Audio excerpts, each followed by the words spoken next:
Hello everyone, welcome my channel. তো আজকে আমরা যাচ্ছি চিল্কা লেকে। আর চিল্কা লেকের কথা তো সবাই শুনে থাকো।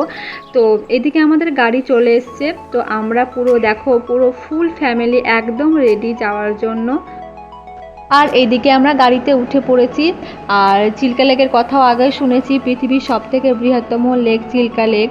তো প্রচণ্ড এক্সাইটেড দেখার জন্য, নতুন জায়গা এক্সপিরিয়েন্স করার জন্য। তো আমাদের গোপালপুর থেকে চিল্কা লেক যেতে মোটামুটি আমাদের 2 থেকে আড়াই ঘন্টা মতো লেগেছিল।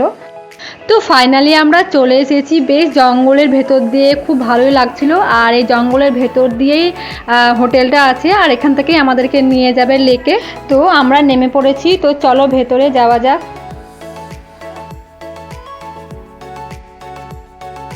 আর আমার না অবস্থা অনেকটাই খারাপ হয়ে গেছিলো, মানে গাড়িতে আগেই বলেছি যে আমার গাড়িতে উঠলে খুব শরীর খারাপ করে। তো আমার মুখ থেকে শুনে নাও আমি কি বলছি। কেমন লাগছে? হ্যাঁ, উল্টি হয়ে যেত। ঠিক আছে, আচ্ছা। তো ঢুকে আমরা লাঞ্চের জন্য খাবার অর্ডার দিয়ে দিলাম। তারা বললো অর্ডারটা দিয়ে দিন, কারণ তৈরি হতে অনেক টাইম লাগে। দেন আমরা হালকা টিফিন সেরে নিয়ে চলে গেলাম বোট রাইডিং করতে।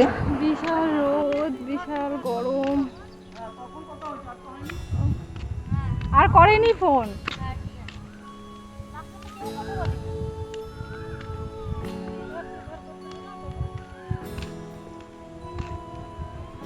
আর সেই দিনটা ছিল যেমন রোদ সেরকম হচ্ছে গরম, তবুও মনের মধ্যে প্রচুর এক্সাইটেড যে বোট রাইডিং করব।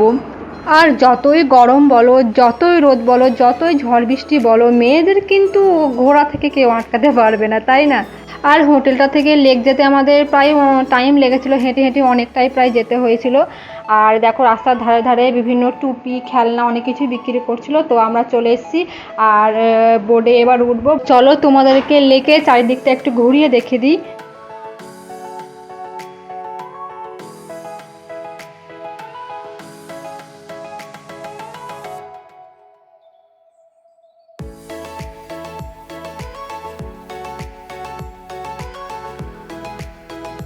তো আমরা সবাই একে একে বোর্ডে উঠে পড়লাম।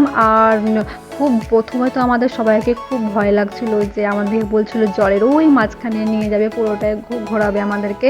তো মজাও লাগছিল, তার সঙ্গে সঙ্গে আবার ভয়ও লাগছিল। যাই হোক, আস্তে আস্তে আমাদের ভয়টা কেটে গেছিলো। এবং আমার শাশুড়ি মা খুব ভয় পাচ্ছিলেন। হ্যাঁ, তিনি তো জলের দিকে দেখছিলেন না, মুখ ঢেকে বসেছিলেন।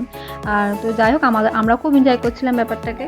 আর এইদিকে আমার বাবুটাও খুব মজা করছিল, খুব সে আনন্দ পাচ্ছিল। আর সেটা দেখে আমাদেরও খুব ভালো লাগছিল। ওই দূর থেকে দেখতে পাচ্ছ ব্রেকফাস্ট আইল্যান্ড। আর সেখানে আমরা যাব, দেখো কত দূরে আছে, সেখানে কিন্তু আমরা যাব।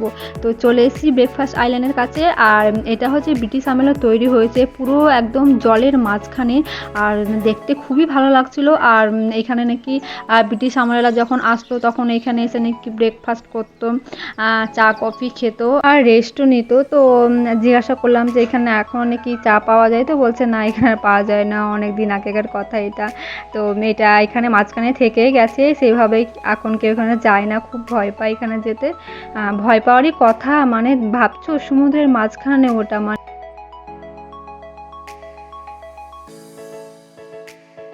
এটা হচ্ছে গ্রন্থশিলা।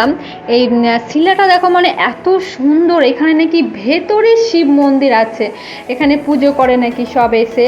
প্রকৃতির সৃষ্টি দেখছো কত সুন্দর, পাথরগুলো দেখছো সারি সারিভাবে কি সুন্দর করে আছে।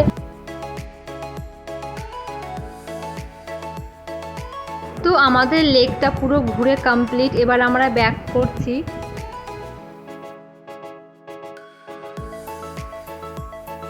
তো যারা যারা আমার ভিডিওটা দেখছো তারা অবশ্যই জানাবে তোমাদের চিল্কা লেক ঘুরে কেমন লেগেছে।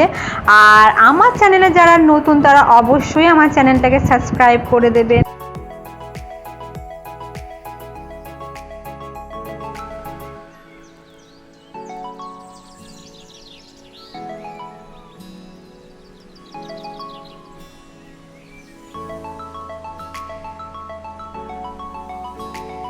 আর এইদিকে দেখছি প্রি ওয়েডিং এর শ্যুট চলছে।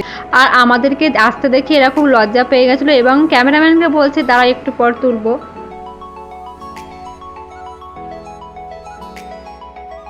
তো আমরা সবাই নেমে পড়েছি বোট থেকে, আর এবার আমরা যাব হোটেলে লাঞ্চ করতে।